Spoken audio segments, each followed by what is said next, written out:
Special education point with हरी में आपका स्वागत है। आज हम एक सब्जेक्ट है हमारा fundamental of speech and speech teaching में, जिसमें हमने कुछ तो पहले करा दिया था, लेकिन आज हम थोड़ा बहुत इसमें कराने की कोशिश करेंगे, जिसमें शिक्षकों और अभिभावकों के लिए युक्तियाँ, मतलब जो हमारी NHI CHIY है तो उसमें इसको लेकर के बहुत सारी चीज़ें यहाँ पे दी गई हैं। जैसे एक हमारा एक इसमें हो सकता है कि कोई चीज़ है कि जैसे अक्षमता, भाषा संबंधी जो अक्षमताएं हैं वो हो जाती हैं। दूसरा इनका एक वो बन जाता है कि क्या किसी चीज़ को हम कितना वो कर सकते हैं, है ना। उनके लिए क्या एक सहायक उपकरण के रूप में पहचानते हैं, या फिर हम पूर्व स्कूली वर्षों के दौरान हम बच्चे के लिए ना कोई चीज़ मतलब बच्चा अगर गेम चेंजर, मतलब उसको गेम चेंजर बनाने के लिए क्या उपयुक्त व्यवस्थाएं कर सकते हैं। अगर कोई बच्चा हकलाता है या फिर बोलने में अक्षमताएं हैं तो उसके लिए शीघ्र समाधान के लिए क्या चीज़ें होनी चाहिए, ठीक है, वो हो सकती है। दूसरा, संभावित संचार कठिनाई को कम किया जा सकता है। संभावित संचार कठिनाइयों को कम किया जा सकता है। जो भी संभावित संचार कठिनाइयाँ हैं उनको हम कम करने के लिए क्या कर सकते हैं, जो हमारी संभावित जो हमारे शीघ्र समाधान करने से बच्चे की क्या होता है, करियर के बाद में जो हमारी कठिनाइयाँ हैं वो कम हो सकती हैं। दूसरा, इसमें ये भी हो सकता है कि अगर हम यहाँ पे बच्चे की स्पीच से संबंधित या बच्चे की लैंग्वेज से संबंधित कोई भी कमजोरियाँ हैं जो लंबे समय तक बच्चे को ध्यान देने की, मतलब अगर लंबे समय से कोई चीज़ स्पीच से रिलेटेड या फिर लैंग्वेज से रिलेटेड चीज़ें हो रही हैं तो वो वहाँ पे एक, अगर लंबे समय से ये चीज़ बनी हुई है तो वहाँ पे ध्यान देने की आवश्यकता है। तो दूसरा यहाँ पे अगर वहाँ पे स्कूल जो स्पीच जो DHLS वगैरह बच्चे जो स्पेशल स्कूल्स हैं जहाँ पे बच्चों को एक प्रकार से, मतलब टीचर्स को और माता पिता को दोनों के साथ काम करना चाहिए एक प्रकार से, जो स्कूल से जो एक, तो उनके लिए सर्वोत्तम तरीका क्या पूरा किया जा सके, है ना। तो दूसरा, बच्चे की जो बोलने और भाषा की जो अक्षमताएं हैं कुछ बच्चों के लिए मतलब एक समस्या बन जाती है, और बच्चे क्या करते हैं, तुतलाने या मजाक उड़ा सकते हैं। मतलब बहुत बार क्या होते हैं कि क्लास में बच्चा है और वो क्या करता है, मतलब दूसरे बच्चे को देख करके क्या करते हैं, जो बच्चा अक्षम है बोलने में या फिर वो तुतलाता है हकलाता है तो उसकी मजाक उड़ाते हैं, ठीक है। तो या फिर एक सामाजिक एक वो भी बन जाता है कि उस बच्चे के लिए कि समाज में मतलब एक, मतलब ये चीज़ वहाँ पे बच्चे के सामने होंगी कि वो हकलाता है या फिर तुतलाता है, क्या उसके कंडीशंस जो हैं वो यहाँ पे ये मतलब मजाक बनाने लगते हैं कि ये बच्चा हकलाता है, ये तुतलाता है ना। उसको कक्षा में समय से देने से इसे रोकने में मदद मिल सकती है। मतलब अगर हम सही समय पर इसका समाधान निकाल लें, सही समय पर इस पर काम कर लें तो बच्चे को, मतलब सामाजिक मुद्दे में भी बहुत सारी चीज़ें यहाँ पे हो सकती हैं और बच्चे का ध्यान भी भटक सकता है, ठीक है। तो यहाँ पे अगर हम यहाँ पे बात करें मैकेनिज्म ऑफ स्पीच प्रोडक्शन की, मैकेनिज्म ऑफ स्पीच प्रोडक्शन में है क्या,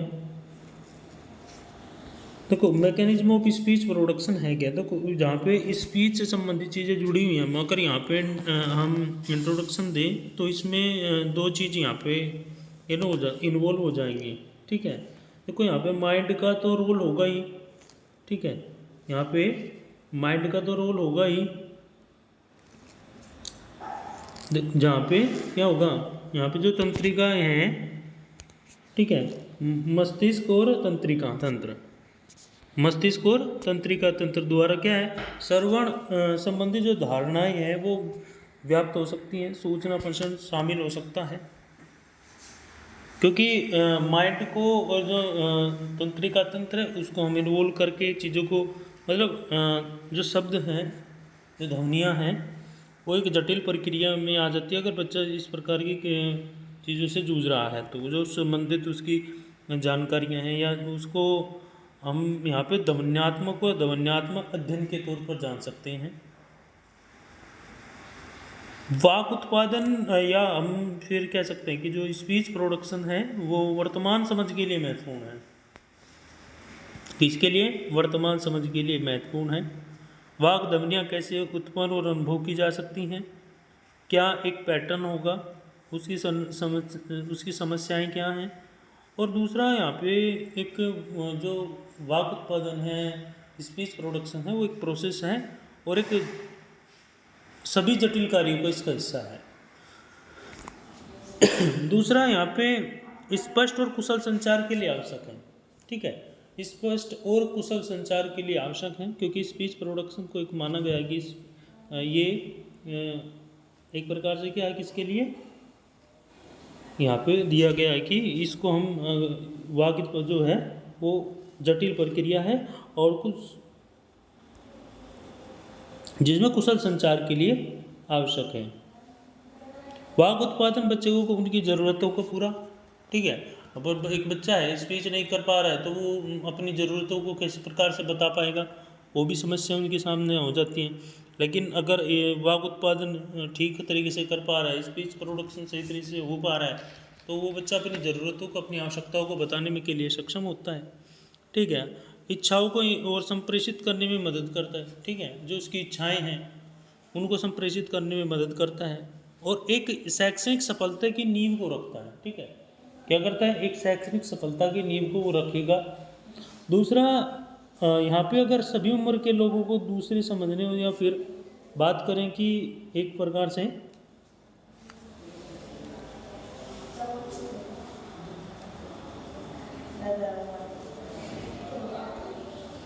तो यहाँ पे 3 स्तर हो सकते हैं। ठीक है, एक तो हो सकता है ये कि अवधारणा, ठीक है, कि अवधारणा क्या है, वो चीज़ें हो सकती हैं यहाँ पे, अवधारणा है क्या। ठीक है, दूसरा सूत्रीकरण हो सकता है, तीसरा जोड़बंदी हो सकता है। देखो यहाँ पे 3 चीज़ें, यहाँ पे एक विचारों को अगर साझा किया जाए तो वहाँ पे एक तराशने का काम होता है कि क्या किन चीज़ों को हम अपना सकते हैं, वो चीज़ें क्या ज़रूरी हैं। तो वाक उत्पादन एक उल्लेखनीय प्रक्रिया है। कैसी प्रक्रिया है? उल्लेखनीय प्रक्रिया है, जिसमें क्या है, कई जटिल स्तर शामिल हो सकते हैं। ठीक है ना, जो मतलब एक प्रकार से कठिनाइयाँ जो सामने आती हैं, बहुत सारी समस्या भाषा के रूप में कठिनाई आ सकती हैं, मतलब एक सूत्रीकरण के रूप में, ध्वनि के रूप में, मतलब सटीक कोई आवाज़ नहीं आ पा रही है। ठीक है, अब हम उसके प्रति कैसे क्या प्रतिक्रिया करेंगे, वो चीज़ें जो ज़्यादा महत्वपूर्ण है। प्रभावी संचार कैसा होगा भाई? प्रभावी संचार तब होगा जब हम किसी चीज़ के प्रति कोई काम करते हैं या कोई ऐसा रोल निभाते हैं कि वो एक प्रोस्पेक्टिवली किसी चीज़ को काम करने का। और दूसरा, अगर अविश्वसनीय समन्वय रहेगा तो सराहना करने में मदद मिलेगी। ठीक है, और दूसरा मस्तिष्क और स्वतंत्र के बीच में। ठीक है, ये चीज़ें यहाँ पे इन्वॉल्व कर सकती हैं कि मस्तिष्क और स्वतंत्र के बीच में अगर ये चीज़ें यहाँ पे, ये पूरा का पूरा एक वहाँ पे स्वतंत्र और बीच अविश्वसनीय समन्वय को सराहना करने में मदद मिलती है। अगर यहाँ पे बात करें कि हम वाक उत्पादन को एक अच्छे से, मतलब हम अपनी स्पीच प्रोडक्शन को एक स्किल के तौर पर देखें तो कौशल को निखार कर हम अधिक प्रभावी संचारक बन सकते हैं। ठीक है, अधिक प्रभावी संचारक कैसे बन सकते हैं भाई? अगर हम कोई चीज़ सीख लेते हैं, अच्छा बोलना सीख गए, अच्छी चीज़ों को बताना सीख जाते हैं, तो क्या है, हमारे अंदर स्किल डेवलपमेंट होना शुरू हो जाता है कि हाँ, एक शैली है कैसी बोलने की, एक शैली है कैसी एक अच्छा प्रभाव डालने की, एक शैली है कैसी अच्छा संचारक की, और इसमें दूसरों के साथ मजबूत संबंध बन सकता है। ठीक है, एक ऐसा रिलेशंस, एक जो मजबूत कड़ी बन जाती है, एक जिसको हम एक पार्ट ऑफ स्पीच के तौर पे जानते हैं कि हाँ, एक मजबूत रिलेशन जो बन रहा है, एक मजबूत संबंध जो बन रहा है, वो वास्तव में क्या है, एक प्रभावी संचार का रूप है। ठीक है, अगर यहाँ पे 1.3.2 को बात करें तो overview of speech production, overview of speech production को जैसे हम बात कर रहे थे कि 3 स्तर में होता है, तो अवधारणा, सूत्रीकरण और जोड़बंदी। अगर यहाँ पे बात कर ले छोटी सी बात की, इसमें वाग उत्पादन जैसे हम बता रहे हैं कि उल्लेखनीय प्रक्रिया है, मतलब वो जिस प्रकार से हम उसको लेके चलेंगे वो एक प्रोसेस है। हम धीरे धीरे कोई चीज़ बता रहे हैं, धीरे धीरे वो चीज़ बढ़ती जाएगी। ठीक है, इसमें क्या है, इसमें कई जटिल स्तर शामिल होंगे। ठीक है, जटिल मतलब कठिनाइयाँ तो आएंगी, क्या होंगी, कठिनाइयाँ सामने आती हैं कि जटिल स्तर शामिल होते हैं और आएंगी ही आएंगी कठिनाइयाँ। और यहाँ पे विचारों की परिकल्पना संकल्पना से लेकर के, ठीक है ना, मतलब एक समष्टि को लेकर के यहाँ पे कॉन्सेप्ट को लेकर के बात की जा रही है कि जो विचार हैं, जो थॉट्स हैं, वो कैसे हैं, वो सबसे ज़्यादा इम्पोर्टेंट होता है। लेकिन भाषा रूप के आधार पर सूत्रीकरण के रूप में होती है और ध्वनियों के सटीक अभिव्यक्ति तक, ठीक है ना, अभिव्यक्ति एक प्रकार से अभी प्रत्येक चरण सभी प्रभावी संचार के माध्यम है और एक महत्वपूर्ण भूमिका निभाने का काम करते हैं।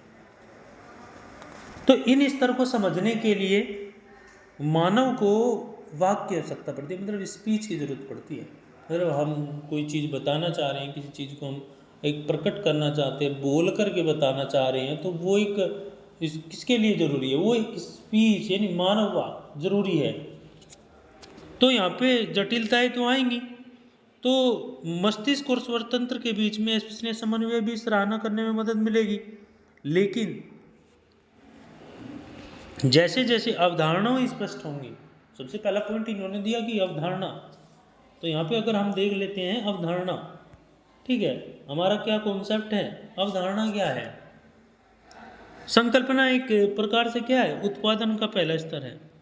ठीक है, जहाँ मन में क्या आएंगे, विचार आएंगे, क्या आएंगे, विचार।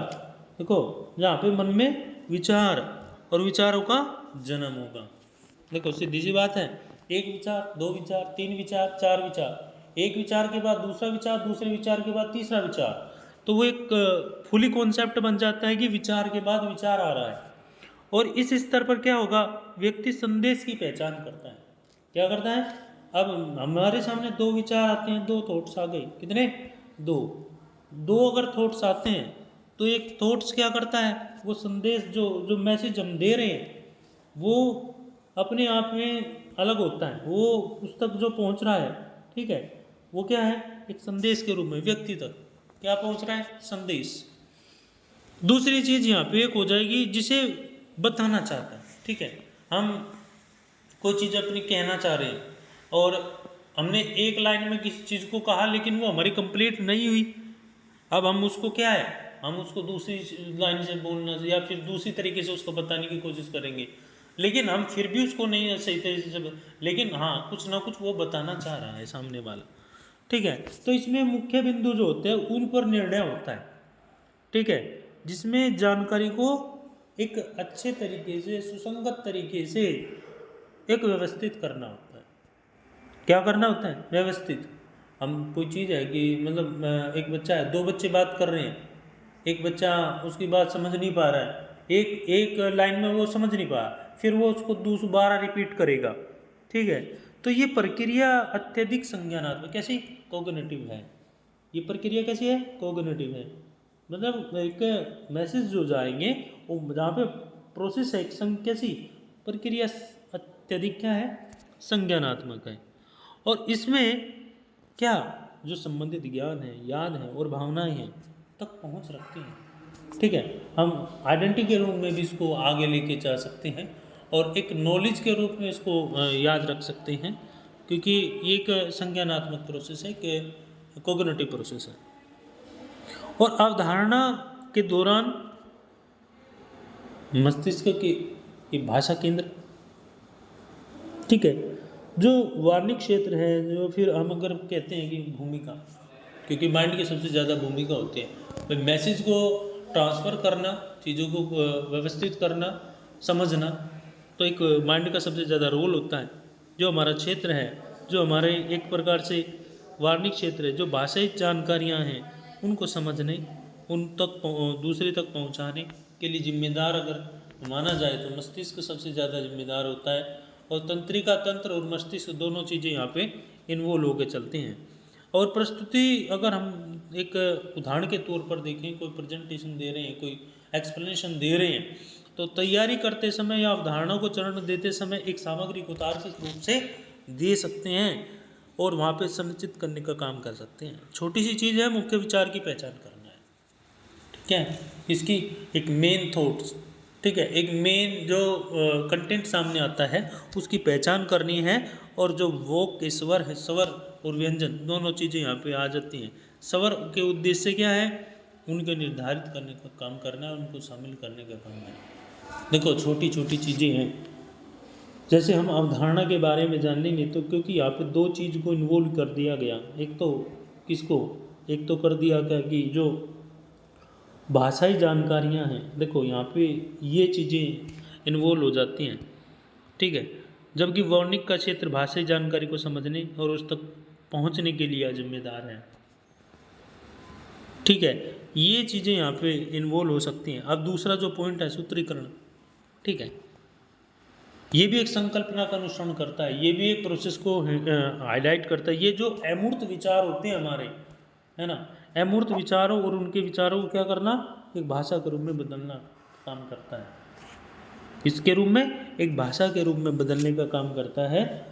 कौन कौन करेगा काम, सूत्रीकरण, जो इसको करेगा अमूर्त विचार और विचारों को भाषा के रूप में बदलना। विचार है, अमूर्त विचार है, और उस विचार को क्या करेगा, उस विचार को एक भाषा के रूप में बदलने का काम करेगा।